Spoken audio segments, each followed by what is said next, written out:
Hi everybody.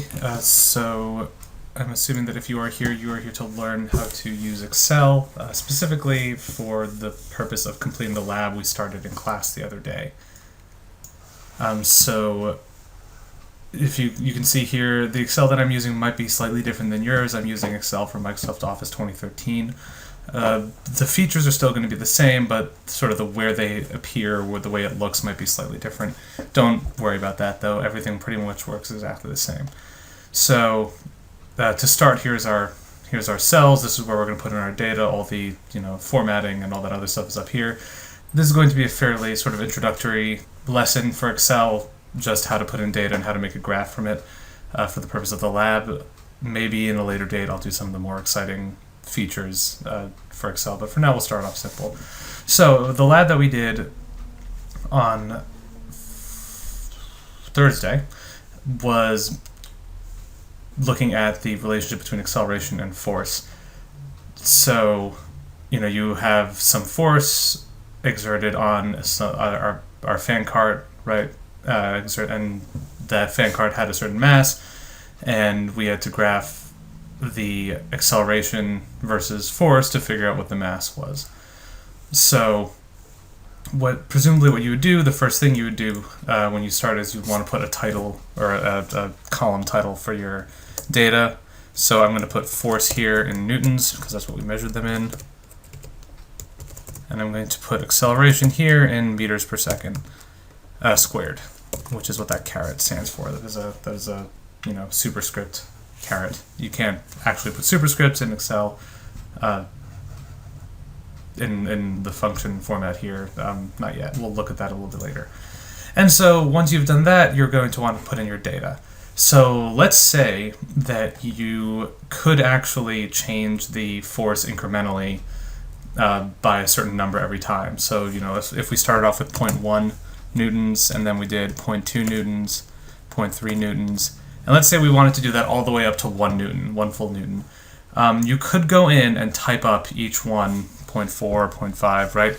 But Excel has this very neat ability to actually just sort of predict and fill in that data rather than you having to type it in. The way to do that is to either type like sort of two instances of the data and then select them, and see this little square here. This will do the quick analysis. So all you have to do is select these two and then drag down. And you'll notice that it actually fills it in. Able to go up to 2, right? That's crazy. The other way, if you just do 1, if you hold down Control, and it'll do this slightly differently. So I guess we can't do that. But sometimes it can also sense other patterns in data. But the way I would do it is I would maybe type in 2, and then select them and drag down, and then you can fill it in up to, we'll say up to 1 newton. And then, let's say you did your experiment and you got a certain amount of data. Now, when before starting this, I asked you to download an Excel file that I have here. Okay, this is the spreadsheet that I had you download first. You'll notice here we have some force versus acceleration data all filled in up to 0.7 newtons. I don't know why. So now that you have your data, you can select the data points. I wouldn't select the first point. It does weird things. Just like the title, just select the data points only. And you're going to want to insert a graph. You'll see mine looks, like I said, mine looks slightly different here. But you'll have a whole bunch of graphs. Now, everyone automatically wants to put in a line chart or a line graph. That is wholly wrong, okay? Line graphs don't behave the way you want them to, and it's not a good way of representing data. In our class, unless very specifically told to do otherwise, we will always be putting in a scatter plot. A plain old scatter plot, you won't be connecting the lines, you won't be doing just lines, okay, not curves, no nothing. Just a plain old scatter plot. It doesn't have to look fancy. I don't even know what bubbles are. That's really weird. Anyway, so just a plain scatter plot, nothing else. All right, and there you have it. So again, we selected the data, and we inserted it as a scatter plot, just a plain old scatter plot. All right.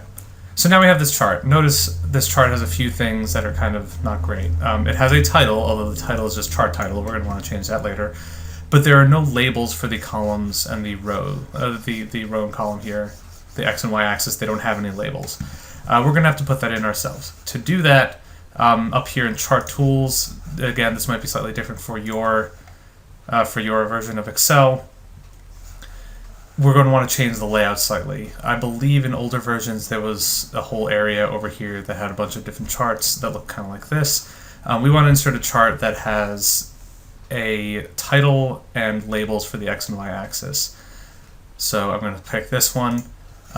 First thing we can do is we can get rid of the key because there's only one set of data. If we had more than one set of data, you would want to leave this in and give everything a name. I'm just going to delete it.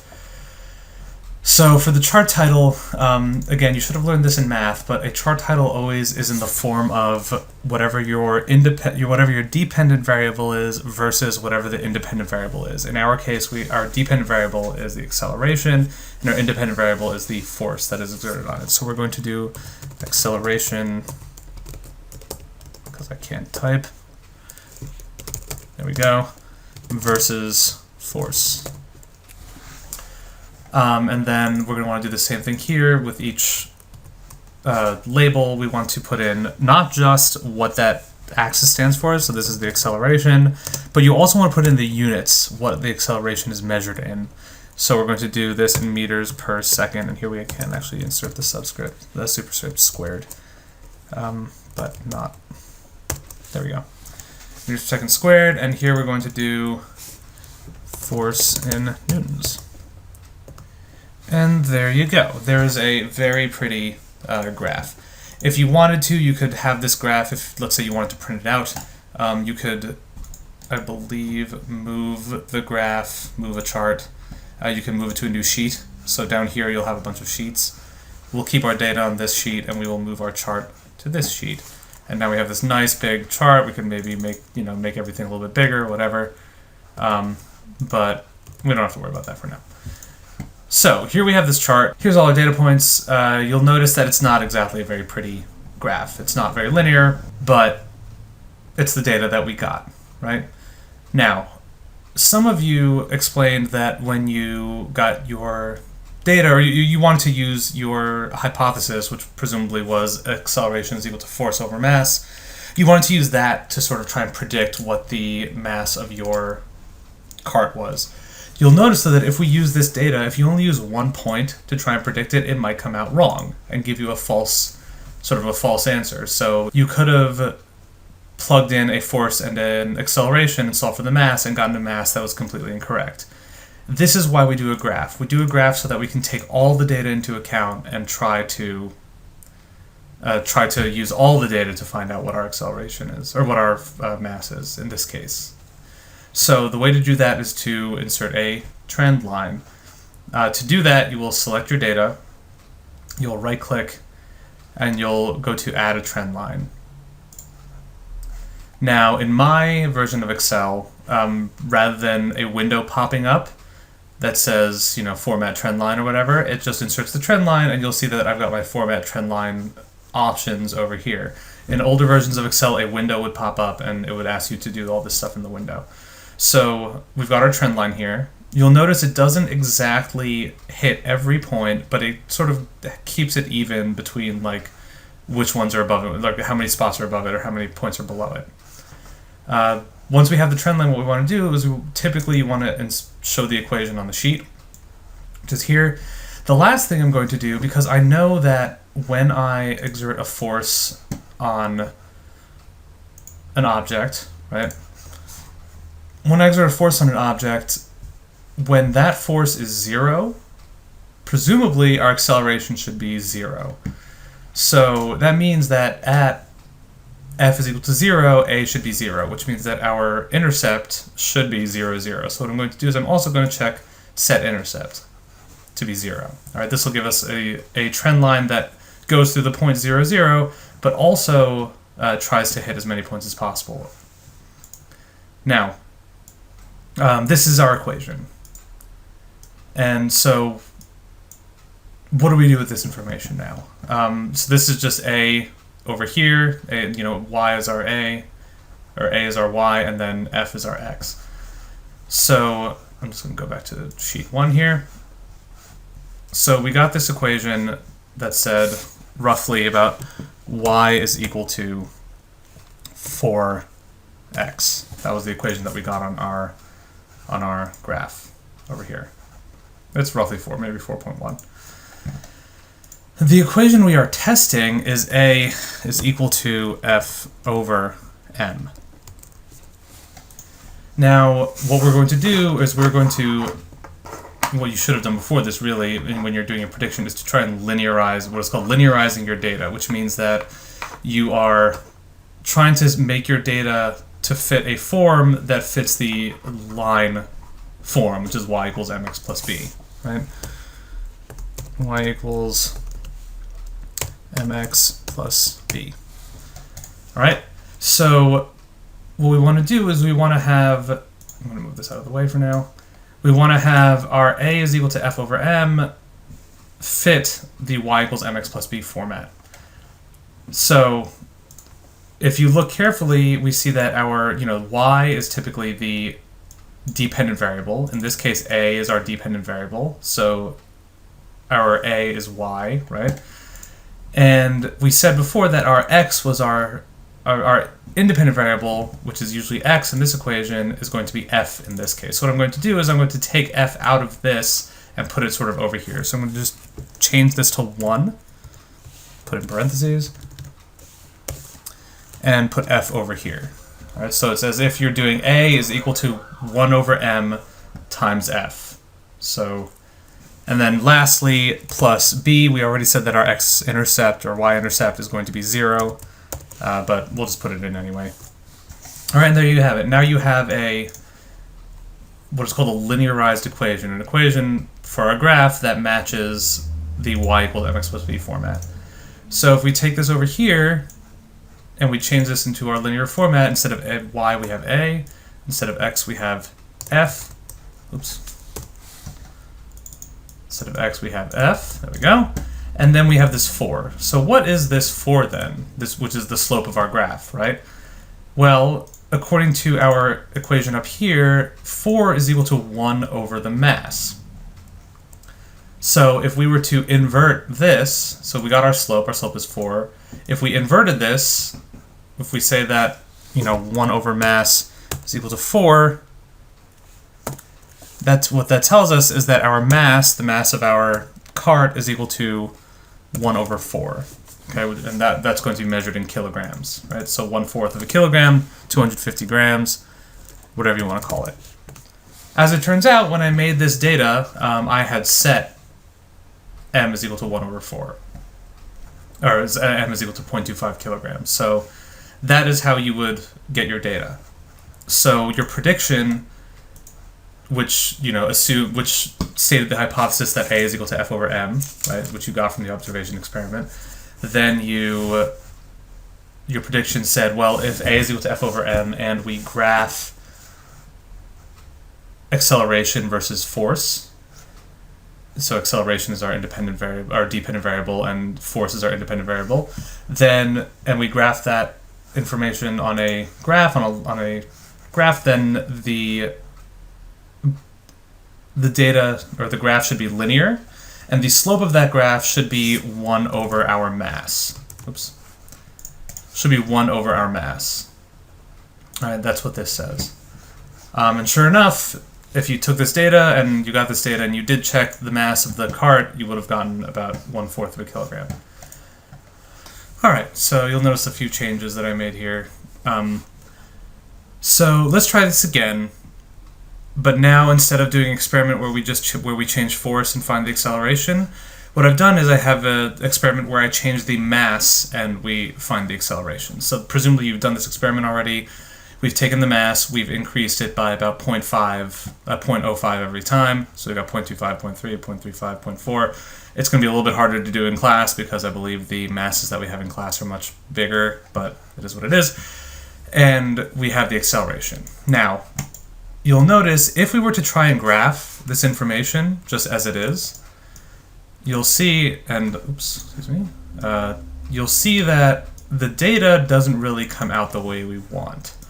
So I'm going to put in a scatter plot and look at that. You've got this weird sort of curved graph. This isn't what we want, right? Remember, whenever you're graphing information, especially in this class, unless you are trying to figure out if it is parabolic or whatever, really what we want to do is we want to graph a line. We want to make a graph that fits this, this model, y equals mx plus b. Well, we already said that if we were to take our equation and split it up, the f is a is equal to f over m, and you split it up like this, then you've got 1 over m and you've got f. Before we said f was our x value, was our independent variable. But now we have m, right? So you'll notice we're not this equation doesn't use m as an x value, right? We've got a, we've got 1 over m, and we've got f. So what we're going to do this time is instead of taking a is equal to 1 over m times f, we're going to do a is equal to f times 1 over m, right? Which means that we are using 1 over m as our x value instead of f. And this time, if we were to graph it, our prediction is going to be if a is equal to f over m, and we change the mass of the cart and find the acceleration with a constant force, then the acceleration is going to be, then if we graph this information as acceleration versus 1 over the mass instead of just the mass, then we expect a linear graph with the slope of the force, right? So presumably you know what the force is. I believe I set my force to about 0.5 when I did this, 0.5 newtons. And so that's what we should get. We should get a linear graph with acceleration in the y and 1 over m in the x. Now, we don't have 1 over m, we have m, right? So we would have to make another column here to represent 1 over m, right? Which is actually going to be measured in 1 over kilograms. Now, I could go to a calculator, and I could just keep, 1 over 0.25, 1 over 0.3, 1 over 0.35, 1 over 0.4, and then plug those values in here. But Excel is effectively a calculator, right? That's what it's supposed to do. To have Excel do this work for you, what you're going to do is this. In Excel, whenever you type in equals, like that, then you are starting to type in a function, okay, insert function. So, for example, I'll do this somewhere else. Oops, that comes up later. If I say equals 2 times 9, right? Times is going to be our little asterisk. Press enter. It's going to do the function 2 times 9 and give us the answer here, right? So this is a calculator. So for this, instead of doing that, instead of just going to a calculator and typing it in, I'm going to do equals, and I could do 1 divided by 0.25. Right, to get our answer, but we already have all this data here. So what you can do is you can have Excel reference other things on the table. For example, if I did this, I could say it equals to 1 divided by this value, right? RC negative 1, which is saying that we are taking the same row, R, and then we're having column minus 1. So it's taking the column do minus 1. Don't worry about this too much. This is a little bit more advanced. Just know that you can have it do divided by and then pick a column, right?